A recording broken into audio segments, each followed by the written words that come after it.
Hello दोस्तों, इस्तकबाल करते हैं आपका स्पॉट आंसर चैनल पर। मैं हूं आसिफ हुसैन और आज हम शुरू करने जा रहे हैं नंबर सिस्टम का क्लास 2, जिसमें हम पढ़ेंगे इंटीजर्स यानी पॉजिटिव नंबर्स, निगेटिव नंबर्स और जीरो। अगर आपने हमारा क्लास 1 नहीं देखा है तो पहले उसे ज़रूर देखें, क्योंकि उसमें हमने बेसिक कंसेप्ट समझे थे जो आज के टॉपिक को समझने में बहुत मदद करेंगे। वीडियो का लिंक आपको डिस्क्रिप्शन में मिल जाएगा। तो चलिए शुरू करते हैं आज का मज़ेदार और एग्ज़ाम ओरिएंटेड सेशन। क्लास 2 में आज हम पढ़ेंगे इंटीजर्स को। इसको समझने के लिए इसको हम 3 पार्ट में कर लेते हैं। इंटीजर्स को 3 भागों में हम बांट लेते हैं।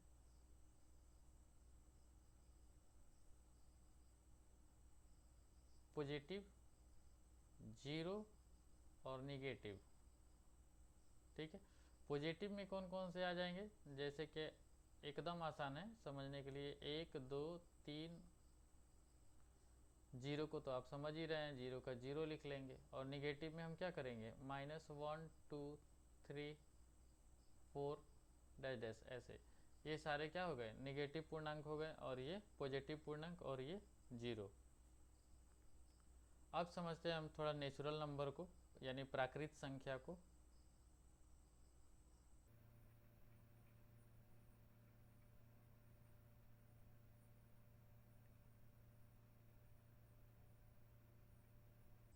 प्राकृत संख्या, आप सभी को पता है कि प्राकृत संख्या किसे कहते हैं।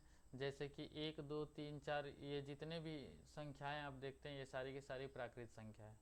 तो इसमें क्या है कि प्राकृत संख्या को हम 2 पार्ट में बांट लेते हैं। पहला जो पार्ट रहेगा हमारा कंपोजिट नंबर का रहेगा,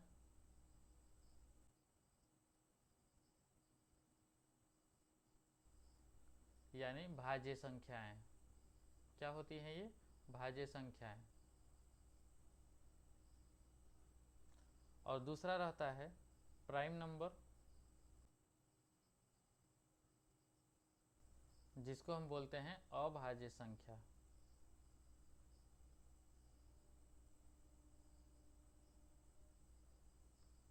तो सबसे पहले समझते हैं कि कंपोजिट नंबर किसको बोलते हैं, यानी भाज्य संख्या किसे बोलते हैं।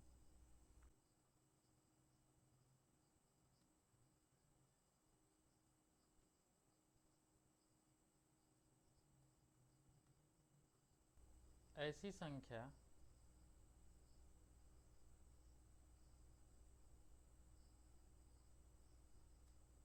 जिनके 2 से अधिक फैक्टर हो, 2 से अधिक फैक्टर हो,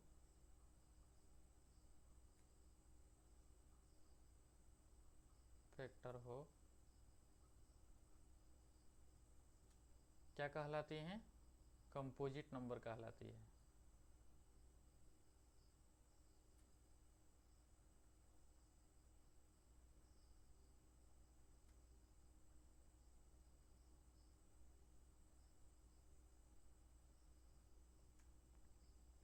यानी भाज्य संख्या कहलाती है।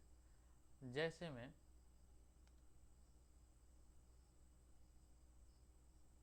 8 10 20 6, इसको समझने का प्रयास करते हैं। मैंने बोला है 2 से अधिक फैक्टर हो, तो पहली बात कि फैक्टर क्या होता है ये चीज़ हमको समझना पड़ेगा। और 2 से अधिक कहने से मेरा क्या तात्पर्य है, ये बात मैं आपको बताना चाहता हूँ। जैसे देखिए, मैंने एक एग्जांपल दिया 8, ठीक है। तो ये 8 जो संख्या है, इसके फैक्टर को हम यहाँ पर लिखते हैं, जैसे 1 2 4 और खुद 8, ठीक है। तो देखिए यहाँ पर इसके फैक्टर कितने निकल के आए, 1 2 3 4, 4 फैक्टर निकल के आए। तो ये 4 क्या है, 2 से ज़्यादा है, इसलिए ये क्या हो गया, कंपोजिट नंबर हो गया। मैंने लिखा 10, तो 10 का फैक्टर यहाँ पे लिख देते हैं, 1 2 5 और खुद 10। अब यहाँ देखिए आप, 1 2 3 4, यहाँ भी इसके 4 फैक्टर आ गए, तो ये भी क्या है, कंपोजिट नंबर है।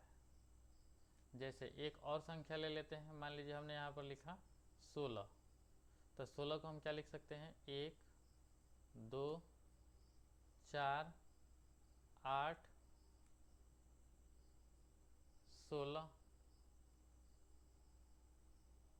तो इसमें फैक्टर की संख्या कितने हैं, 1 2 3 4 5, यहाँ फैक्टर की संख्या कितनी हो गई, 5। तो 5 इसमें हो गए, तो ये 5 क्या है, इस 2 से ज़्यादा है, इस 2 से ज़्यादा है, तो हम यहाँ बोलेंगे कि 16 भी क्या है, कंपोजिट नंबर है, यानी भाज्य संख्या है। तो आपको मैंने बताया कि फैक्टर क्या होता है, और मैंने क्यों बोला कि 2 से अधिक होता है।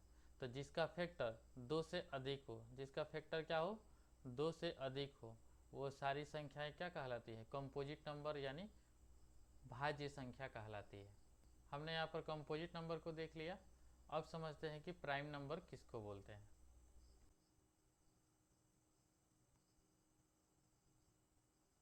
प्राइम नंबर्स यानी अभाज्य संख्या किसको बोलेंगे।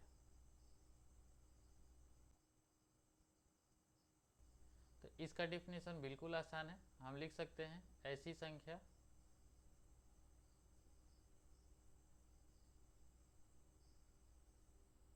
संख्या जिनके फैक्टर का मतलब हम यहाँ पे खंड कह सकते हैं, खंड यानी उसको टुकड़ों में बांटा जा रहा है, यानी जिनके फैक्टर यानी खंड 2 से अधिक ना हो, 2 से अधिक ना हो।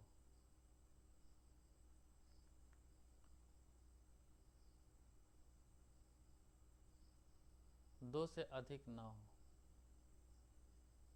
ऐसी संख्या जिनके फैक्टर 2 से अधिक ना हो, प्राइम नंबर्स कहलाते हैं।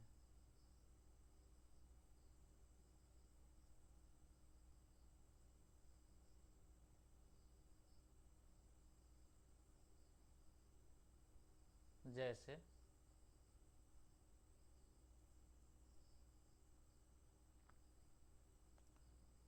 2 3 7। तो आइए चेक करते हैं इनका फैक्टर कितना है। 2 का प्राइम फैक्टर क्या होगा, 1 और खुद 2, तो यहाँ फैक्टर की संख्या कितनी आ गई, 2, इसलिए ये क्या है, प्राइम नंबर है।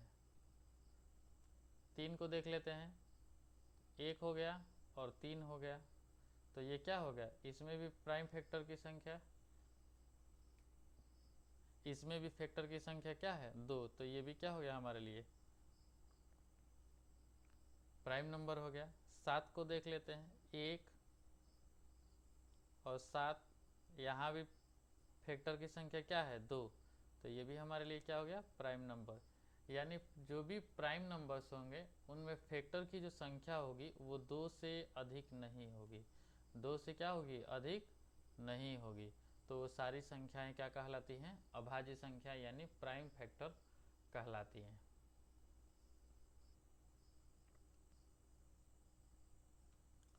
अब हम समझते हैं कि अगर प्राकृत संख्याओं का योग निकालना हो तो कैसे निकालेंगे। जैसे प्राकृत संख्याओं का योग ऐसे हम लिख लेते हैं, n प्राकृत संख्याओं का योग क्या होगा। तो इसको हम लोग फाइंड करने के लिए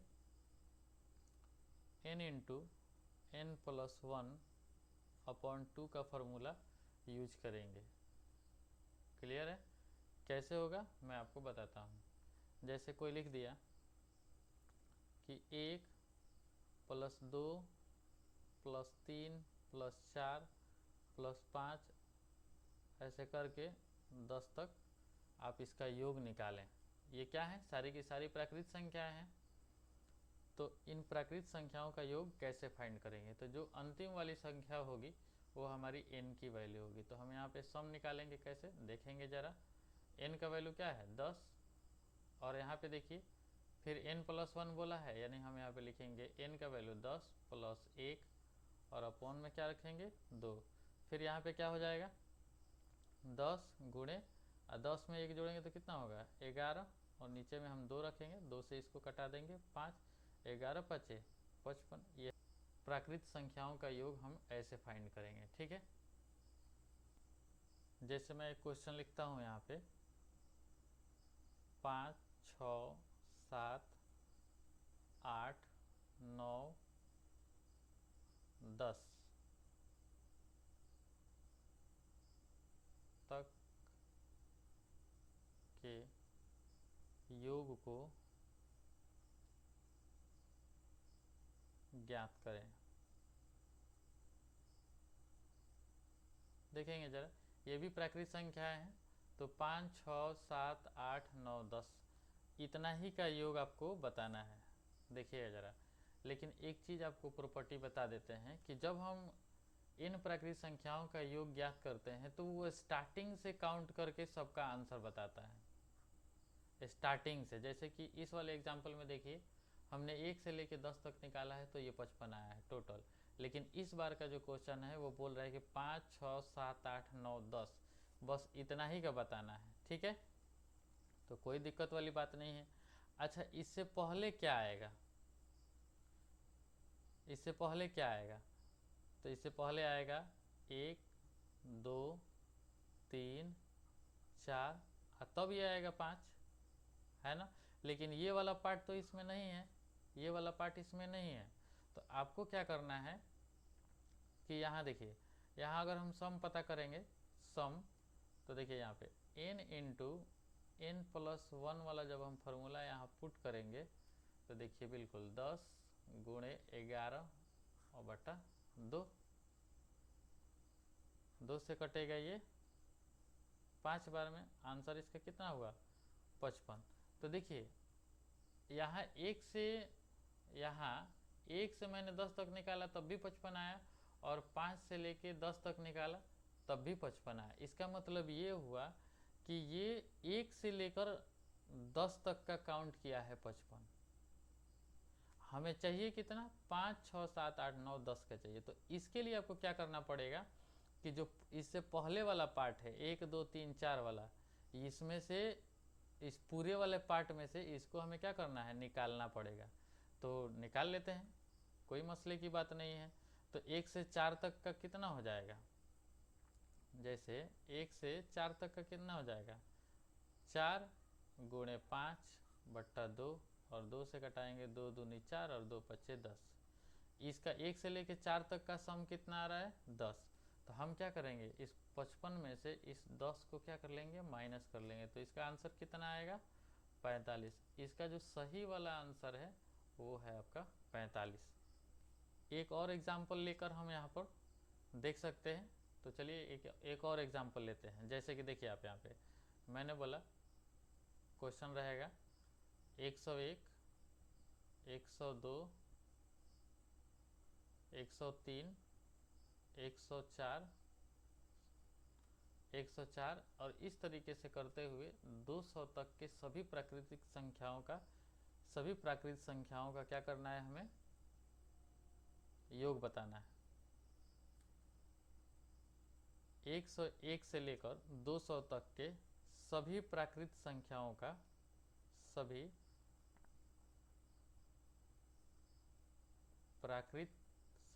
का योग बताएं।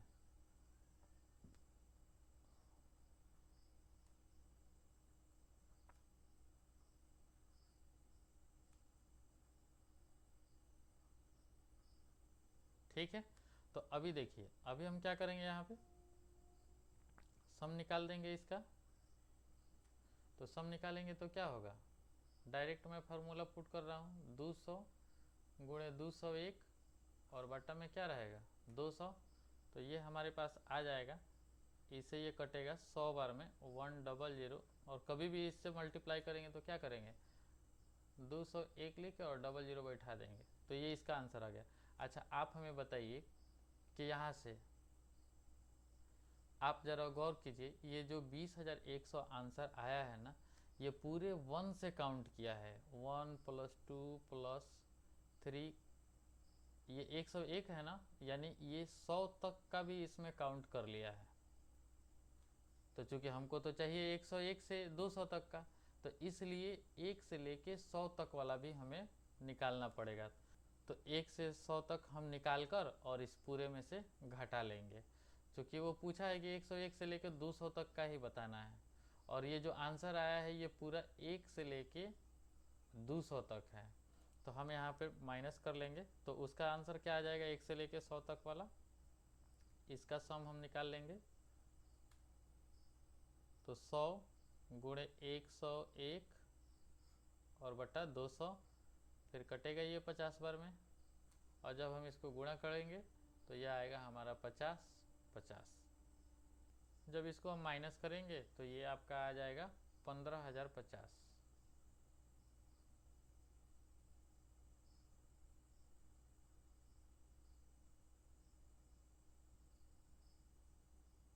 ओके, तो इसका सही आंसर ये वाला हो गया।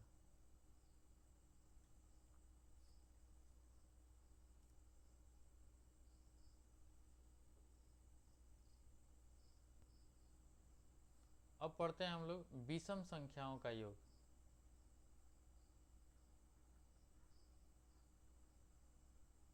विषम संख्याओं का योग।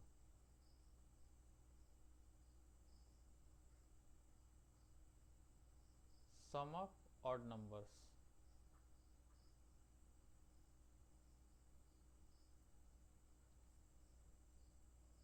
तो देखिए ये तो सबसे आसान है, आपको क्या कर देना है, n स्क्वायर कर देना है, यानी जो भी संख्या है उसका स्क्वायर कर दीजिएगा तो विषम संख्याओं का योग निकल जाएगा।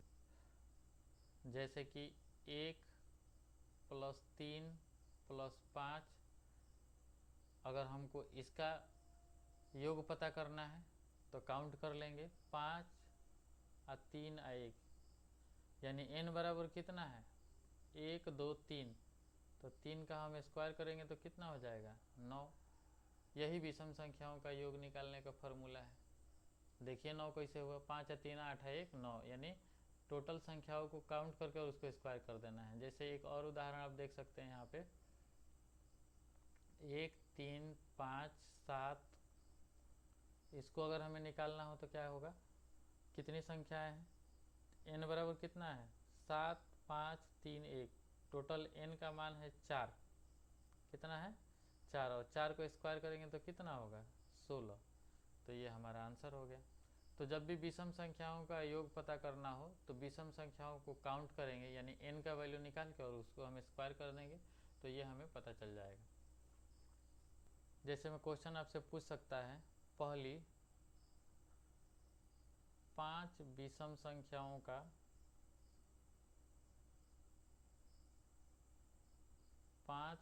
संख्याओं का योग बताएं, योग बताएं। तो क्या करेंगे, पहली 5 विषम संख्याओं को लिख लेंगे, 1 + 3 + 5 + 7 + 9, हो गया 5 विषम संख्या। और 5 विषम संख्याओं को काउंट कर लेंगे, देखो 1 2 3 4 5, 5 हो गए, तो n बराबर कितना है 5, और 5 को स्क्वायर करेंगे तो कितना होगा 25। यही इसका आंसर हो जाएगा। अब जान लेते हैं सम संख्याओं का योग। सम संख्याओं का योग।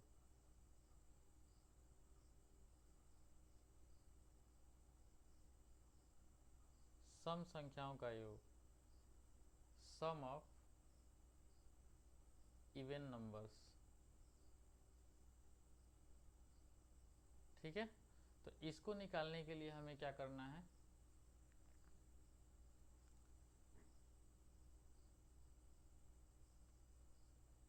n × n+1 का प्रयोग करना है।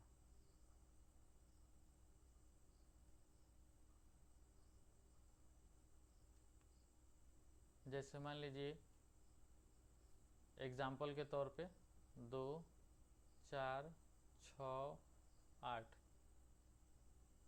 अगर इसका सम हमें बताना हो तो क्या करेंगे, काउंट कर लेंगे, 1 2 3 4, 4 ठो है 4।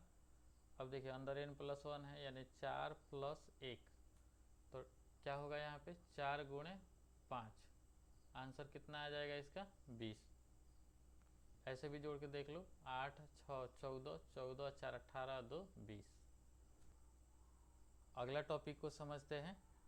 n प्राकृत संख्याओं के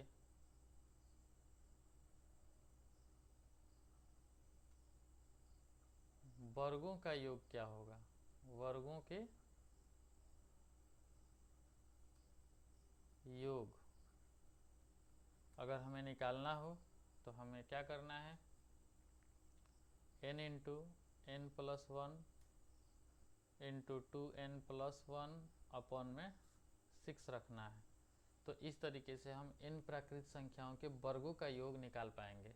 जैसे उदाहरण के तौर पे हम समझ लेते हैं 1² + 2² + 3² + 4²। ये क्या है, हमारे जो प्राकृत संख्या है उनके वर्गों का योग हमें पता करना है। तो कुछ करना नहीं है, बिल्कुल ही आसान है। यहाँ n का वैल्यू क्या है 4, और फिर 4 1 क्या हो जाएगा 5, यानी 2 × फिर 4 + 1, और नीचे में हम रखेंगे 6। पुट कर दिए। इसको हम सॉल्व कर लेते हैं। 4 × 5, देखिए 4 हो गया, और 4 1 जोड़ेंगे तो क्या हो गया 5। फिर गुणे में क्या है 4 दूनी 8 आ 1 9, हम यहाँ पे 9 लिख लेंगे, और नीचे में क्या रहेगा हमारे पास 6। 2 से घटाएंगे, 2 3 6, 2 दूनी 4, और 3 से कटेगा ये 3 बार में। आंसर क्या आ जाएगा 5 3 15 दूनी 30। यही हमारा क्या हो जाएगा आंसर हो जाएगा। क्वेश्चन रहेगा, पहली 10 प्राकृत संख्याओं के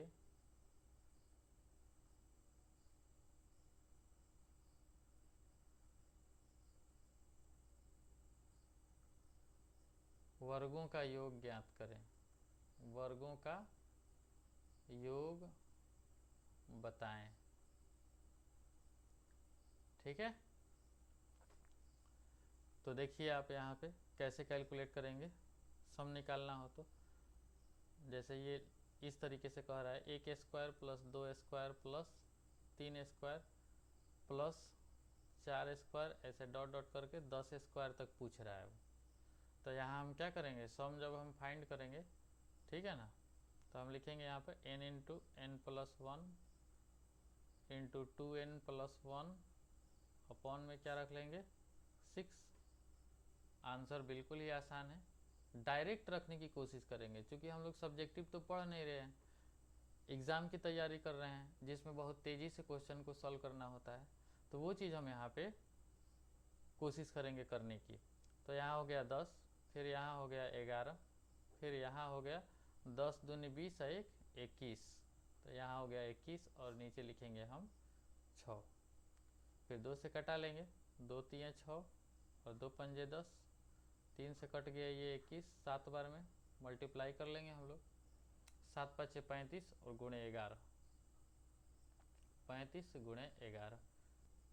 अच्छा, यहाँ एक चीज़ और आपको बता देते हैं, कभी भी आपको 11 में मल्टीप्लाई करना हो तो शॉर्ट ट्रिक का इस्तेमाल करें, उसको ले जाकर गुणा ना करें कहीं। ठीक है, पहले वाली संख्या को उसी तरीके से उतार देना है, और जब उसके बाद लिखेंगे तो इन दोनों को जोड़ देंगे। 5 या 3 कितना हो गया 8, और ये 3 को उसी तरीके से आगे जैसे है उतार दीजिए। यही इसका क्या हो जाएगा आंसर हो जाएगा। ये शॉर्ट ट्रिक है। एक और एग्जाम्पल देख लेते हैं, सिर्फ गुणा करने के लिए, मैं गुणा की बात कर रहा हूँ। जैसे मान लीजिए कि हम 3 अंक का कोई देख लेते हैं 8 3 7, और इसमें हमें मल्टीप्लाई करना है किस से 11 से, तो इसका आंसर हमें लिखना है। तो हम 7 को वैसे ही लिख लेंगे, 7 और 3 कितना होता है 10, 10 के लिखेंगे 0, 8 3 11 1 12 के 2 हासिल 1 8 1 9 9207 हो गया। मान लीजिए कि 5 6 4 को गुणा करना है 11 से, ठीक है। इस 4 को उसी तरीके से उतार लीजिए। अब इन दोनों को जोड़िए, 6 और 10 के 0, 5 6 11 1 12 के 2 हासिल 1 5 1 कितना हुआ 6। इस तरीके से आप आसानी से 11 से गुणा कर सकते हैं। तो दोस्तों आज हमने इंटीजर्स को अच्छे से समझा और देखा कि कंसेप्ट हर कॉम्पिटिटिव एग्ज़ाम में कितना ज़रूरी है। अगर आपने क्लास 1 मिस कर दिया है तो उसे ज़रूर देखें ताकि आपका बेस और मजबूत हो जाए। अगर आपको ये क्लास पसंद आया है तो लाइक, शेयर और सब्सक्राइब करना न भूलें ताकि आपको ऐसे ही दमदार क्लासेस मिलते रहें। अगले वीडियो में हम नंबर सिस्टम का अगला टॉपिक लेकर आएंगे जो आपके लिए और भी मज़ेदार होगा। तब तक के लिए मेहनत करते रहिए, जुड़े रहिए स्पॉट आंसर के साथ। Thank you, keep learning and all the best.